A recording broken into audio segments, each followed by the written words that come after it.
L'idée de ce sujet est venue d'une question toute simple, finalement.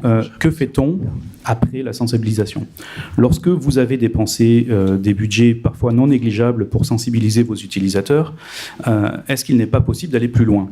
Est-ce que tout cet investissement en termes de sensibilisation ne va finalement apporter qu'une certaine une élévation, en tout cas, du niveau de sécurité grâce à des utilisateurs mieux formés et mieux informés ? Est-ce qu'il n'est pas possible de profiter de ce niveau de sensibilisation pour aller plus loin et notamment de faire en sorte que des utilisateurs mieux formés, mieux informés soient forcément plus vigilants et vont vous faire remonter des choses ? Cette table ronde a pour concept, a pour idée d'explorer ensemble comment vos utilisateurs peuvent devenir des yeux et des oreilles, transformer vos utilisateurs en sondes IDS finalement, en sondes IDS vivantes, humaines. D'où la question polémique, évidemment, qui s'est levée. Donc c'est un sujet très clivant. On m'a opposé des termes dont vous avez probablement tous l'habitude. Vous savez, les heures sombres de notre histoire. Voilà, donc c'est de la délation. Je ne le pense pas, mais on pourra en discuter avec nos invités, puis nous en discuterons peut-être avec les questions à la fin. On laisse les derniers venus s'installer et nous allons commencer. Allez-y. Très bien. Donc, un sujet clivant.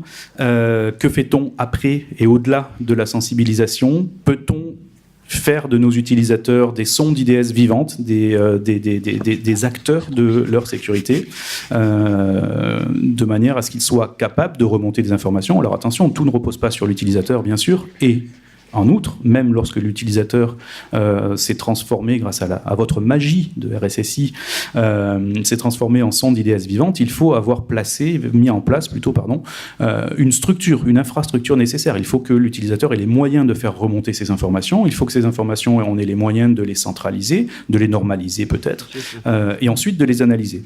Et une fois qu'on les a analysés, de agir, bien sûr, c'est pas tout de faire de l'analyse, il faut qu'ensuite on soit capable d'agir sur ces informations-là, et ensuite de reboucler vers l'utilisateur pour le fidéliser, pour le remercier. L'utilisateur n'est pas forcément n'est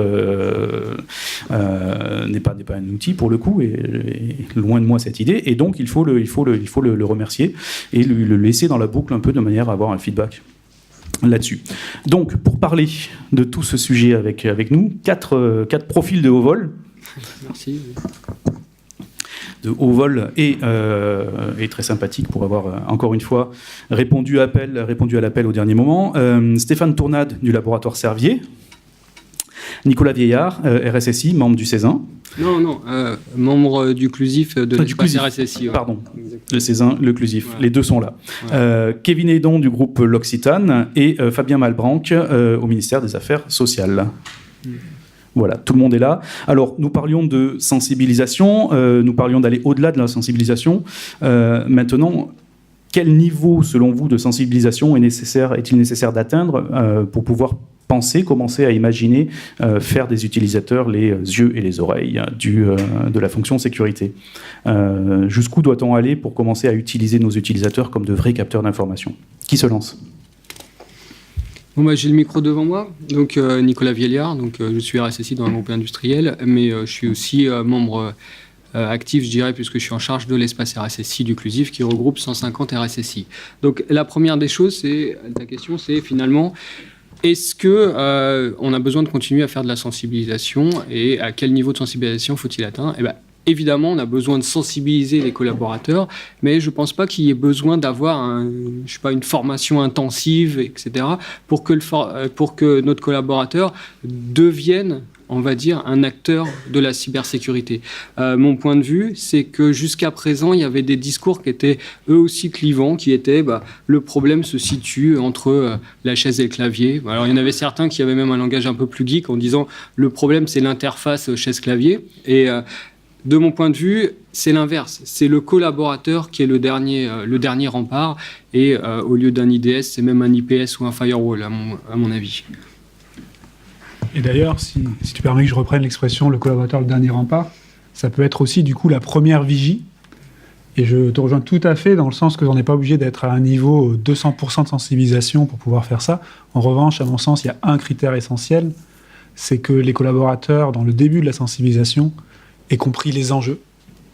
Aient compris les enjeux pour leur métier, aient compris les enjeux pour eux, et soient du coup capables, et la première condition pour moi, c'est d'avoir le réflexe de faire signe, parce que ça y est, ils sont capables de déceler en quoi c'est un point pour le groupe, en quoi c'est un point pour leur équipe, en quoi c'est un point éventuellement même pour leur travail, parce que finalement, si jamais par exemple on prend un exemple de fuite d'informations, ce qui n'est pas le seul exemple possible, s'il y a une fuite d'informations qui finalement fait fuir tout le savoir-faire de l'équipe depuis 10 ans, c'est clairement un enjeu aussi pour eux.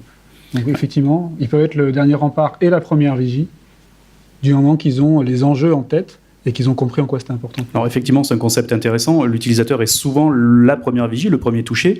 En termes de sensibilisation, on essaye de leur faire passer ce message-là. Et il y a un deuxième point intéressant qui consiste que vous avez soulevé, qui est celui de faire comprendre à l'utilisateur l'importance finalement de leur rôle pour sauvegarder l'entreprise et leurs emplois. Est-ce que c'est quelque chose sur lequel vous avez appuyé dans vos entreprises respectives ?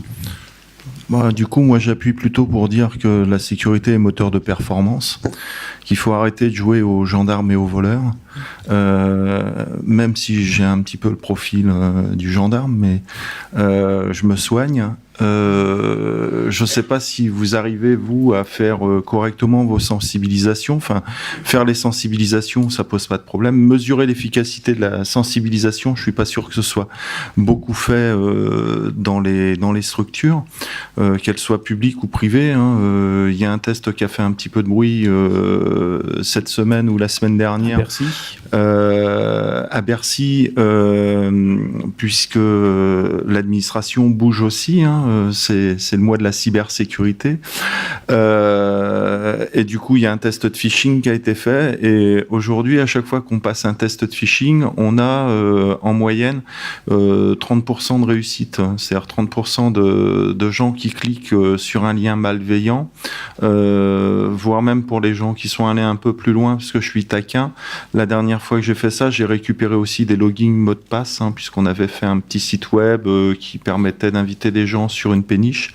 Et du coup, dès qu'il y a un petit peu d'intérêt pour se faire du bien, les gens oublient les premiers réflexes de sécurité, c'est-à-dire de regarder si on est bien en HTTPS et de regarder si le nom de domaine correspond bien à quelque chose. Ce qui pourrait effectivement être une première difficulté, c'est-à-dire que si on cherche à aller au-delà de la sensibilisation, là vous êtes en train de nous dire que déjà la sensibilisation en soi, c'est compliqué.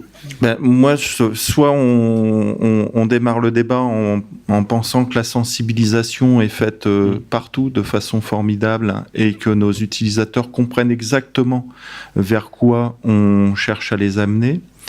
Je pense pas que ce soit le cas. Soit on parle un tout petit peu de ce sujet sensibilisation où il faut peut-être l'élargir, il faut peut-être travailler avec mes collègues de l'éducation nationale. Moi, je suis santé, affaires sociales, travail, jeunesse et sport, pour que de la même façon que quand on vous file les clés d'une automobile, on vous demande un permis de conduire qui permet de sanctionner à minima que vous connaissez les règles et que vous savez utiliser le matériel qu'on vous confie. Faut peut-être qu'on aille plus loin sur la sensibilisation cybersécurité, puisque la génération XYZ, là, ils ont un smartphone depuis qu'ils ont 3 ans dans les mains, ou une tablette, parce que du coup le môme il pleure moins.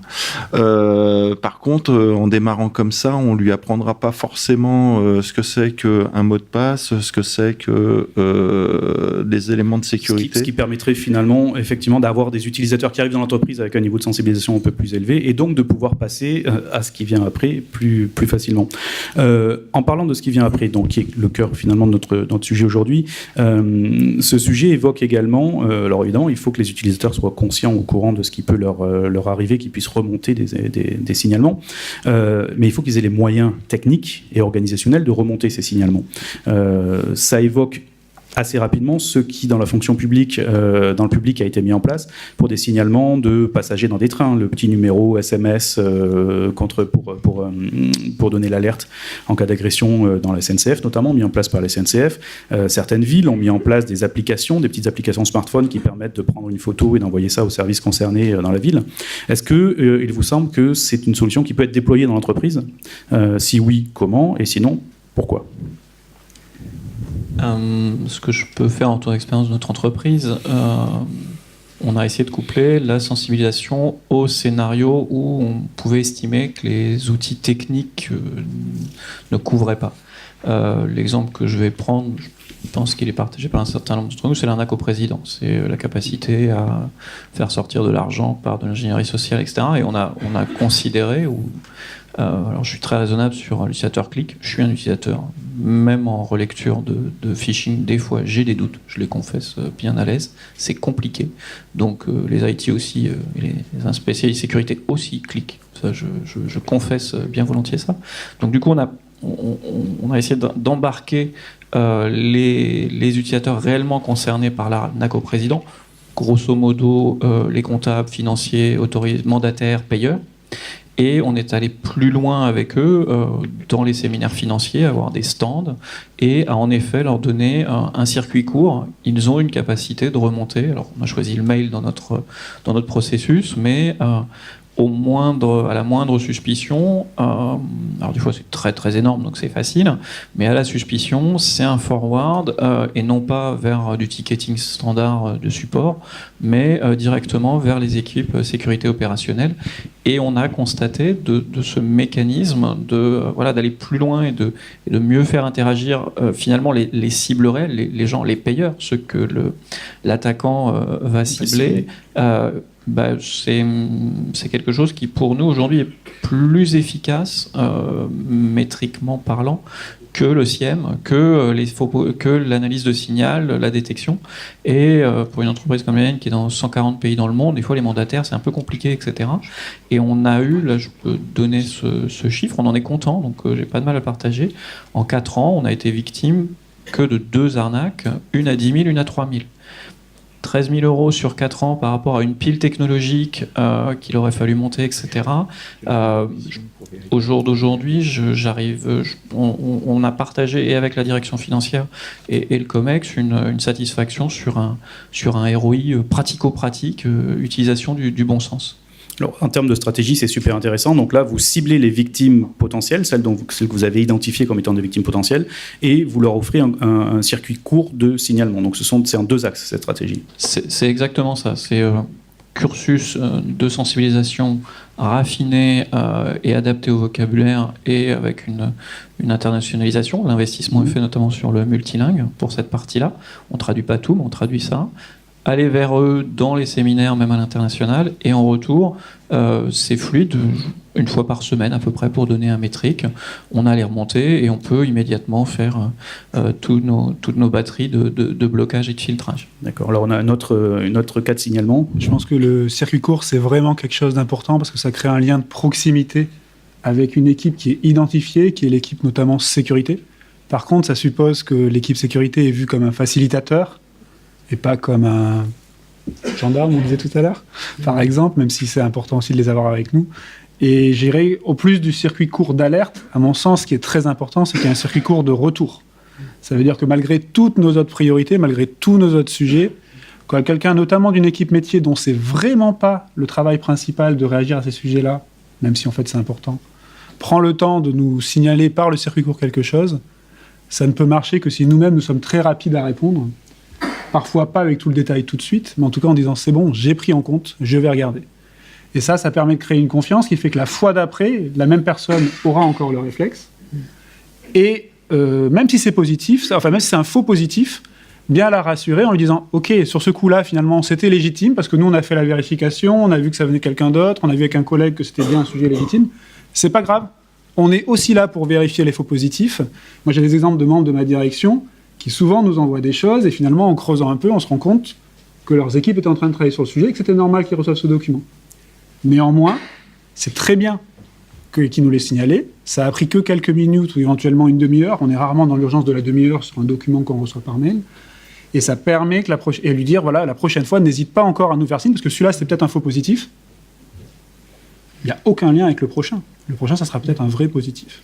Donc répondre rapidement et rassurer quand finalement c'est un faux positif, parce que souvent, notamment les collaborateurs peuvent vous dire « Ah, je suis désolé de t'avoir dérangé. » Non, tu ne m'as pas dérangé. J'ai fait mon métier grâce à toi. Donc, exactement. Et si jamais le collaborateur remonte, cette fois non pas un faux positif, mais un vrai logiciel malveillant sur lequel il a cliqué, etc., surtout, ce qu'il ne faut pas, c'est lui dire, mais honte à toi et à ta génération, à tous tes enfants sur 5 générations, quoi. Je veux dire, on n'est pas là. Le type, il a cliqué dessus, comme tu disais tout à l'heure, ça peut arriver. Et ce qu'il faut savoir, c'est que, de mon point de vue, c'est vraiment notre vigie, quoi, qui est là, c'est notre dernier rempart. Moi, j'ai eu, dans ma carrière, j'ai eu des cas de figure où vous pouvez me déployer n'importe quel IPS, IDS, tout ce que vous voulez, ça ne sera pas vu. Un des cas, ça a été une assistante d'un dirigeant qui me dit « Ah, j'ai reçu un message bizarre ». Ok, très bien. Je regarde, le message vient d'une personne légitime, hein, c'est pas du spoofing ou quoi, c'est un vrai mail d'une personne légitime, qui a un texte qui dit bonjour monsieur Untel, on a reçu un courrier pour vous, donc c'est d'un autre pays, j'ai en pièce jointe une photo du courrier, mais je me souviens plus très bien l'adresse de votre siège social, est-ce que vous pourriez me le rappeler que je puisse vous faire suivre le courrier? Honnêtement, n'importe qui clique. Et elle me dit, il est bizarre ce mail. Mais qu'est-ce qui est bizarre? Elle me dit, c'est la première fois que je vois quelqu'un envoyer un message à notre président en signant avec un smiley à la fin. Et voilà, c'est ça. Il n'y a que cette personne-là qui aurait pu le voir. Il n'y a pas d'IDS pour ça. Oui, et non, il n'y a rien du tout. Voilà. Très juste. Juste un petit détail, puisque je sors d'une aventure SOC. C'est bien de remonter de l'incident, mais effectivement, il faut s'organiser pour le traiter. Sinon, on est juste en train de mettre en œuvre une chasse d'eau. Hein. Ça se remplit, puis ça finit par déborder.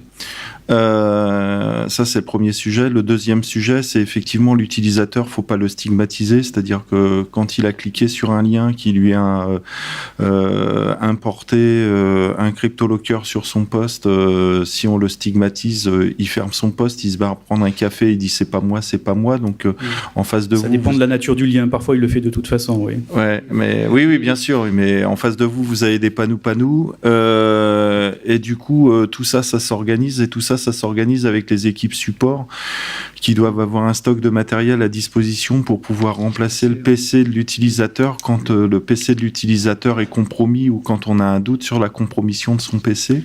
Sinon, vous prendrez un PC une fois et vous n'aurez plus jamais de signalement, puisque l'utilisateur aura signalé qu'il a eu un défaut sur son PC, on lui aura piqué son PC pendant 2 jours, il n'aura pas pu bosser ou il aura été embêté, et du coup, il ne reviendra pas vers vous. Donc c'est très intéressant parce on voit se construire une stratégie, là, finalement, qui va au-delà, effectivement, de la sensibilisation, cibler les cibles potentielles, avoir un circuit court, ne pas pénaliser l'utilisateur dans son travail, donc être capable de réagir très rapidement et de lui fournir une nouvelle machine. C'est très important. Est-ce que vous avez mis aussi en place un lien quand il n'y a pas forcément de circuit court, parce que peut-être que le circuit court est utile dans des cas très précis, des cibles à haute valeur, des cibles de valeur. Est-ce que vous avez mis un lien avec des systèmes de gestion de tickets d'incident, par exemple, de routing des systèmes de gestion de tickets d'incident? Si je peux me permettre, sur la partie stratégie, aujourd'hui dans l'entreprise et probablement aussi dans l'administration, on est souvent sur des stratégies individualistes. Donc les gens récupèrent des primes par rapport à leurs performances qui sont mesurées uniquement sur leur stratégie individuelle. Et du coup, pour réussir à faire un coup en cybersécurité, c'est-à-dire emmener les utilisateurs à devenir des capteurs, il faut avoir une stratégie de groupe, montrer un objectif et emmener tout le monde sur cet objectif. Et là, on n'est plus sur de la stratégie technique, on est sur de la stratégie managériale. Communication interne et managériale. On n'est plus sur de la stratégie de cyber, on est sur de la stratégie d'entreprise. Très juste. Donc, sur la question du lien, peut-être, avec les tickets d'incident? Juste pour rebondir, on le fait déjà, en fait. Et c'est là où on voit toujours l'analogie avec ce qu'on fait déjà dans les usines. C'est-à-dire, quand on parle d'accident de travail, beaucoup d'entreprises font des primes collectives parce qu'il n'y a pas eu d'accident de travail. Pas parce que vous n'avez pas eu un accident, mais parce qu'il n'y a pas eu d'accident. Parce qu'on part du principe que tout le monde peut signaler qu'il y a une flaque d'eau à cet endroit-là, et que ce n'est pas forcément celui qui est tombé qui aurait pu éviter l'accident. Et donc je trouve que, comme on parle d'exercice incendie, on parle d'exercice sécurité de l'information, à mon sens, ce qu'on est en train de dire là, c'est encore une fois quelque chose qu'on peut apprendre de ce qui se passe déjà dans nos usines, parce qu'il y en a qui font ça depuis 20 ans sur la sécurité physique des personnes. Très bien. Je n'ai pas répondu à votre question, mais d'autres vont le faire. Non, mais on peut la reposer. Mais en tout cas, effectivement, cette stratégie se met en place. Valérie, est-ce qu'on aura un beau papier qui détaillera cette stratégie point par point? Je pense qu'on peut compter dessus. Superbe, merci. Non, mais c'est très intéressant. Il y a un vrai débat, il y a des vraies questions. il y a vraiment quelque chose qui se développe ici. Donc, Génial. J'aurais détesté que ça se perde finalement, toute cette construction collective. Donc revenons à notre question. Est-ce que vous avez mis en place un lien avec la gestion des tickets d'incident, mais de manière à router spécifiquement ce qui pourrait apparaître comme un signalement utilisateur différemment d'un incident technique ? Moi, je n'y ai pas été favorable pour un volet de vocabulaire. C'est-à-dire que voilà, notre collaborateur, alors chez le collaborateur peut être interne, externe, enfin, personne accédant au SI, voilà, elle a déjà eu le bon réflexe, elle va passer à autre chose, elle va une patate, elle va la donner à son voisin, etc. Et notre analyse, c'est que, alors pour notre cas, le service desk est infogéré. Ils vont être rappelés, on va leur reposer des questions, donnez-moi les détails, donnez-moi les logs, donnez-moi vos captures d'écran, donnez-moi votre machine, etc. Et je vais enclencher quelque chose qui... Un machin, comme disait le une général. chaîne très technique, très confortable pour les informaticiens et les ingénieurs sécurité, mais pour l'utilisateur, je pense que je vais lui demander trop de choses. Et je vais être contre-productif. Donc on est plutôt parti. Il m'arrive de recevoir, alors des fois quand c'est des langues que je connais pas du tout, on trouve des gens qui viennent nous aider à traduire. Mais voilà, quand on reçoit une NAC au président, une tentative en Asie, etc., eh bien on préfère le patient zéro, on préfère la donnée, le document, le mail, la pièce d'origine, et on la gère. Mais le processus, en tout cas dans les cas que j'ai pu rencontrer, c'est peut-être évidemment différent par ailleurs, ce volet de repasser par du ticketing standard et donc de faire du questionnement et de collecter de l'information, notre analyse et mon analyse, c'était je perdais la cible, à savoir les personnes ne bénéficiaient plus du circuit court. Très bien. Alors, on parle de cybersécurité là, et ça tombe bien, nous sommes aux assises de la sécurité, mais la sécurité, c'est global. Ça inclut aussi les gens de la sûreté, par exemple. Dans le domaine de la sûreté, on a les rondiers électroniques, donc, qui sont des outils qui permettent de relever des incidents, des actes de malveillance. Ça fait une source d'information, finalement, ça aussi. Pour l'instant, cette source d'information est en silo. On a les incidents IT et sécurité, cybersécurité qui sont traités d'un côté, les incidents sûreté, malveillance, qui sont traités de l'autre. À votre avis, est-ce que c'est quelque chose qui doit rester ainsi, en silo, ou est-ce que l'on peut faire converger ces deux sources d'incidents de manière à pouvoir les normaliser et ensuite les analyser ensemble ? Alors, voilà, de mon point de vue, et on va dire de ce que j'ai vu, il est indispensable que les silos disparaissent. Honnêtement, on est tous à devoir travailler ensemble. La cybersécurité, je veux dire, en face, on a des cybercriminels qui sont déjà bien organisés au sein d'une entreprise. C'est inadmissible, je dirais, d'avoir d'un côté la sûreté, de l'autre côté la cybersécurité, sachant que la sûreté, qu'est-ce qu'il y a dedans ? Eh ben, il va y avoir par exemple les badgeuses, les accès sécurisés, et ben, derrière il y a de l'IT. Donc si on commence à séparer les choses, de toute façon la frontière on ne la trouve pas et on perdra juste des informations. C'est tout ce qui va se passer. Il est indispensable. Après, il y a d'autres secteurs, par exemple, où il y a des remontées éthiques. Alors là, pour aussi avoir eu des retours d'expérience là-dessus, au niveau de l'éthique, c'est un peu plus compliqué parce que remonter un événement éthique, eh ben, il y a des fois un peu des situations de dénonciation, voire de fraude, etc. Et celui qui a, comme on a dit, cliqué sur un lien malveillant, quoi, il ne faut pas le mettre dans cette situation-là. Je veux dire, c'est pas la même chose entre une histoire de pot de vin ou de je ne sais quoi et une histoire de lien malveillant, même si on a vu des cas de figure où un logiciel malveillant peut coûter des fortunes astronomiques. Mais c'est pas du tout la même chose. Par contre, la sûreté, eh ben, c'est la même chose, quoi. Enfin, clairement. Après, il y a des sujets qui sont assez proches de ce que tu décris, mais qui restent de la... Alors, moi, j'aime pas trop le terme cybersécurité, je veux dire sécurité de l'information. Parce que justement, on n'est pas que dans l'IT. Très juste. Une fuite de données qu'on répugne à imaginer, mais qui est celle d'un collaborateur interne qui décide à un moment de partir avec de l'information, c'est à la fois quelque chose qui est plutôt sur le plan éthique, mais c'est aussi quelque chose qui est clairement un sujet de sécurité de l'information, parce qu'on est en train de rompre la confidentialité d'une info. Et c'est là où je pense qu'on doit aussi pouvoir répondre à ces sujets-là. Et c'est là où arrive pour moi une notion clé, qui est la notion de confiance. C'est-à-dire que il doit y avoir une confiance dans l'équipe sécurité de l'information, et notamment sur deux axes. Le premier, c'est qu'on ne va pas surréagir. C'est-à-dire quand on note, quand vous parlez d'éventuellement un collaborateur qui pourrait peut-être, il n'est pas sûr, mais on verrait, partir avec des données confidentielles, si vous en parlez directement à un management un peu surréactif, il va convoquer la personne, il va la mettre en mauvaise situation, et s'il faut, c'est un faux positif encore une fois. Pour moi, le rôle de la sécurité de l'information, c'est justement de temporiser, de prendre l'information et de gérer. Donc, premier point, faire en sorte qu'on ne mette pas en porte-à-faux les personnes qui ont donné l'alerte et qui souvent n'ont pas dit « cette personne-là fait mal ». Ils ont dit « tiens, c'est bizarre, il y a quelque chose qui me surprend ». Ce qu'on appelle des rapports d'étonnement plutôt. Oui, c'est ça, exactement. Et deuxième point sur la confiance, c'est aussi de savoir préserver, là on se rapproche de ce que tu dis sur l'éthique, l'anonymat. Parce que le management général, la direction générale va avoir plein de bonnes raisons de vouloir savoir quelle est la personne qui a dit ça, ne serait-ce que pour la remercier et la récompenser. Quand vous évitez une grosse fuite de données, vous avez envie de mettre en avant le comportement de ce collaborateur ou de ses collaborateurs. Est-ce que la personne le veut vraiment ? Je peux vous assurer que quand les personnes sont certaines que vous allez conserver leur anonymat, même face à la demande de la DG, parce qu'elles préfèrent ça, elles sont beaucoup plus à l'aise pour parler avec vous. Et quand vous l'avez fait une ou deux fois, mine de rien, vous aurez des troisième et quatrième fois. Alors justement, est-ce que la structure SSI seule est la mieux placée pour gérer cette structure-là ? Fabien, vous vouliez peut-être d'abord rajouter quelque chose ? Moi, je suis embêté, on ne pourra plus les passer à la question, ça me gêne. C'était une partie du plaisir quand même. Tiens, viens là, mon petit garçon. On a dit que le sujet était clivant. Non, je voulais revenir sur l'histoire des rondiers et sur la sécurité physique et les problématiques de silos. A priori, nous, on est en train de faire un exercice pour lister les SI d'importance vitale.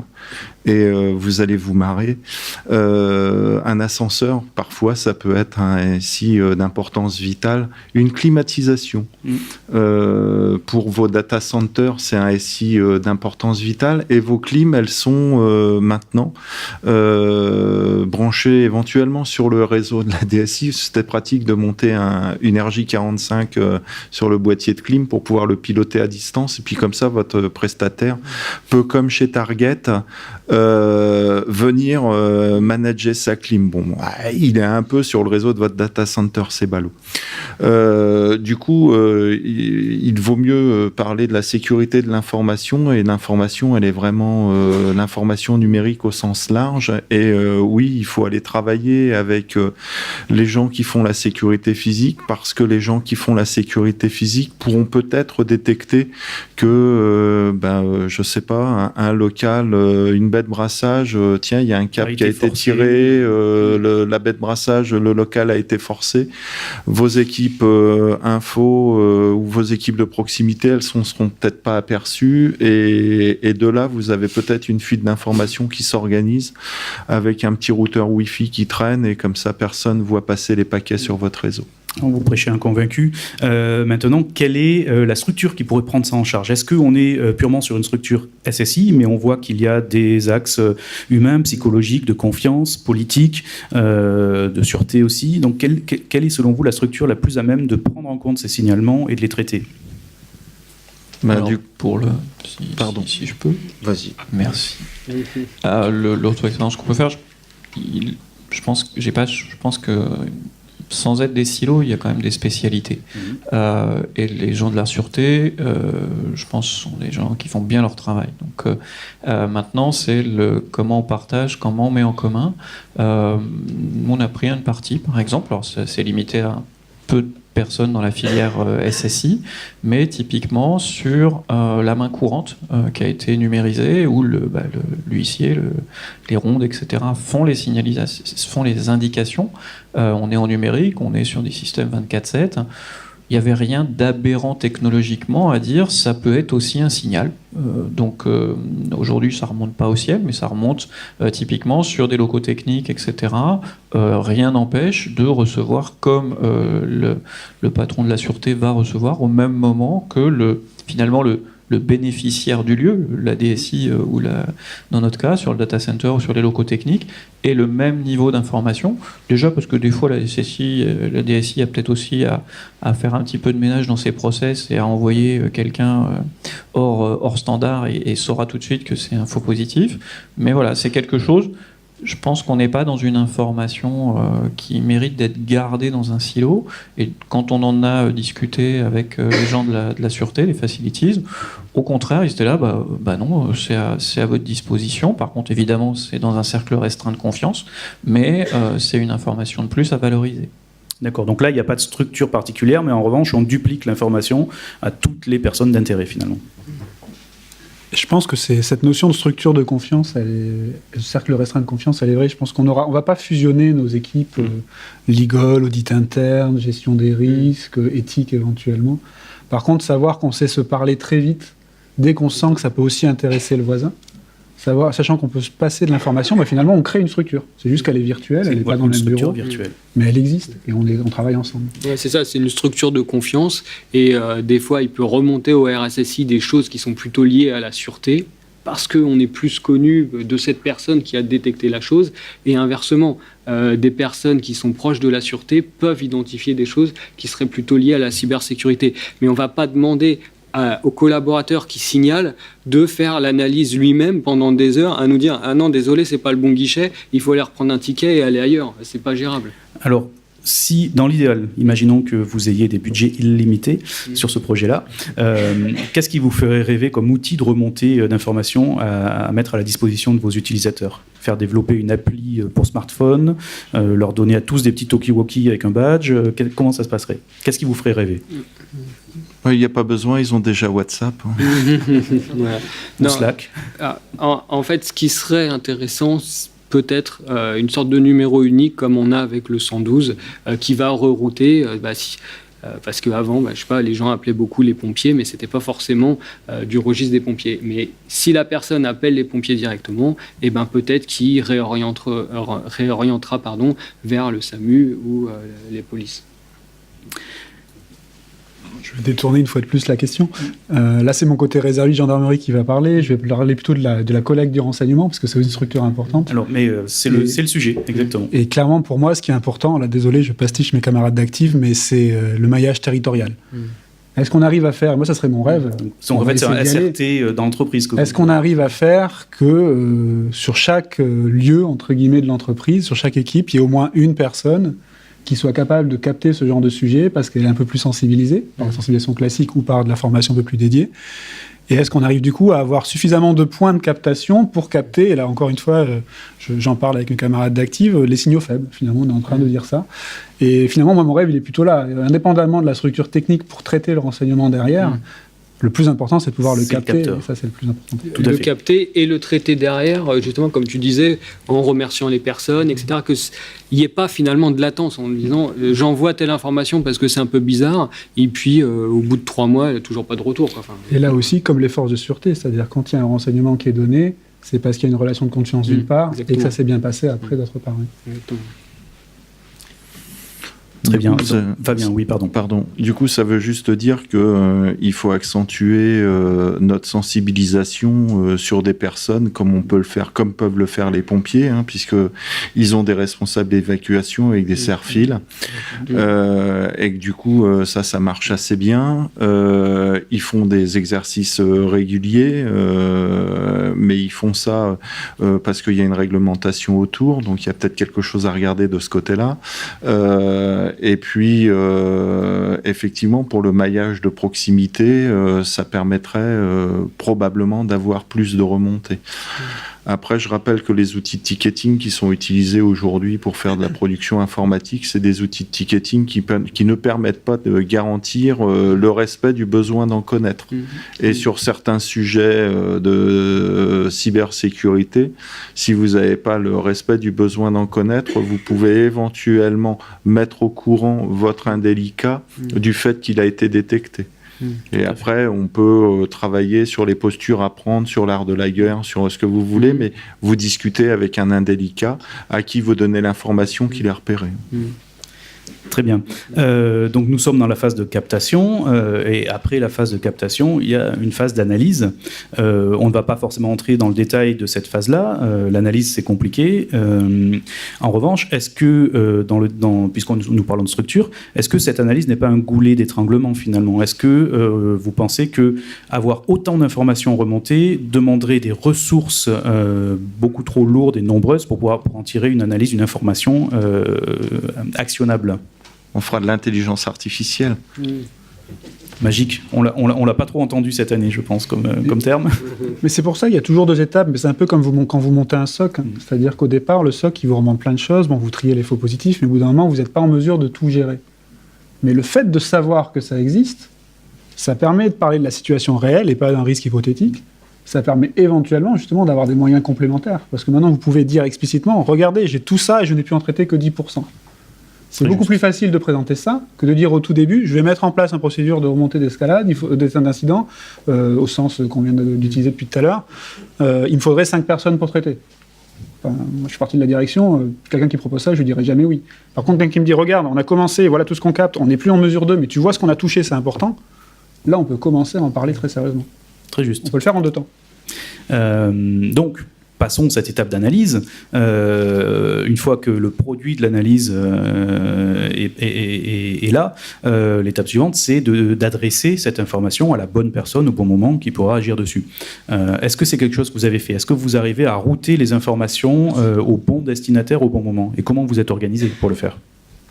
Je vais donner un exemple qui nous est arrivé il y a 10 jours et qui était typiquement hors de tout plan qu'on a pu connaître jusque-là.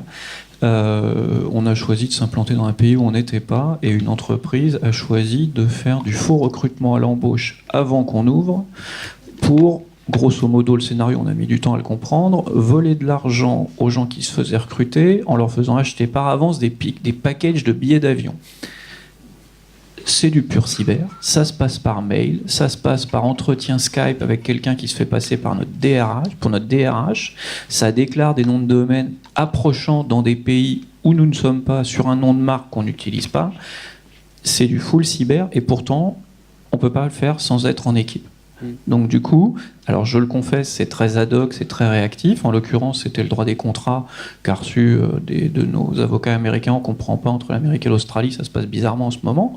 Mais du coup, on va chercher, et le SOC pour chercher, du coup, dans le CIEM, ce qu'on peut trouver, le droit des marques pour aller faire un peu de clarification sur les démarques, etc.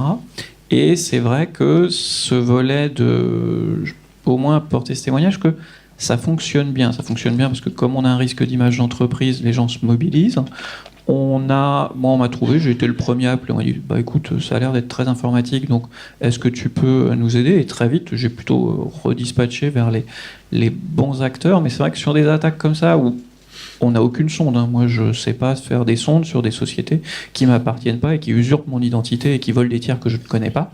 C'est compliqué et pourtant, j'ai bien un impact de marque et le FBI s'en est mêlé aux États-Unis. Pour vous donner la totale du film, c'est extraordinaire, il y a un scénario. Ça, très clairement, vous le savez, nous le savons, mais encore une fois, pour moi, c'est un excellent démonstrateur des bonnes relations. Il n'y a pas de structure, c'est très ad hoc. Hein, les gens en sus ne sont pas passés par les hiérarchies.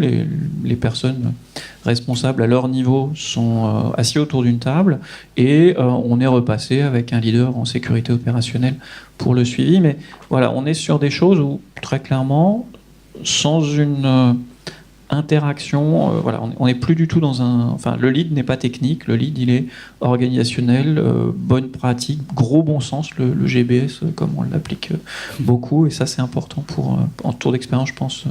En tout cas, ça nous a semblé vraiment, vraiment appliqué. Donc là, pareil, on n'industrialise pas le retour, mais c'est de la relation ad hoc, c'est ça? Et de bien le faire, ce qui fait qu'on sera ravi de recommencer. On ne va pas repartir en disant bah, de toute façon, il ne m'écoute jamais, donc ça ne sert à rien. Quoi.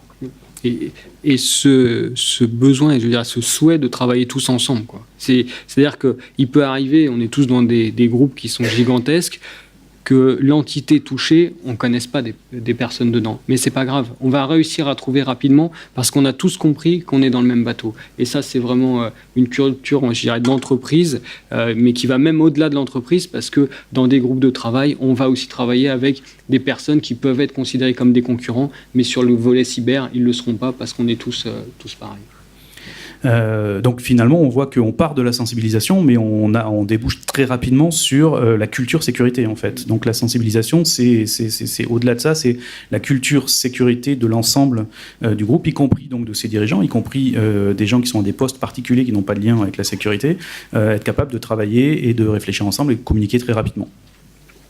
Ce qui m'évoque finalement peut-être, puisque nous sommes dans les 5 dernières minutes et que vous avez peut-être des questions, finalement le titre de cette table ronde aurait pu être à l'image d'un fabricant de smartphones dont le slogan est il y a une app pour ça, ça pourrait être il n'y a pas d'IDS pour ça. Et l'IDS étant bien sûr l'humain finalement. Messieurs, merci. Nous allons passer la parole à la salle. Est-ce qu'il y a des questions ? Rassurez-vous, si vous n'en avez pas, j'en ai d'autres. Hein. Mais je préfère passer aux vôtres. Monsieur. Oui, bonjour.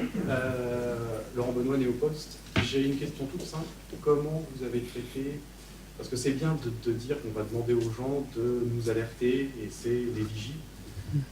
Comment vous faites quand le COMEX donne le plus mauvais exemple possible et que du coup l'ensemble des salariés se dit après tout pourquoi moi je ferais l'effort Non.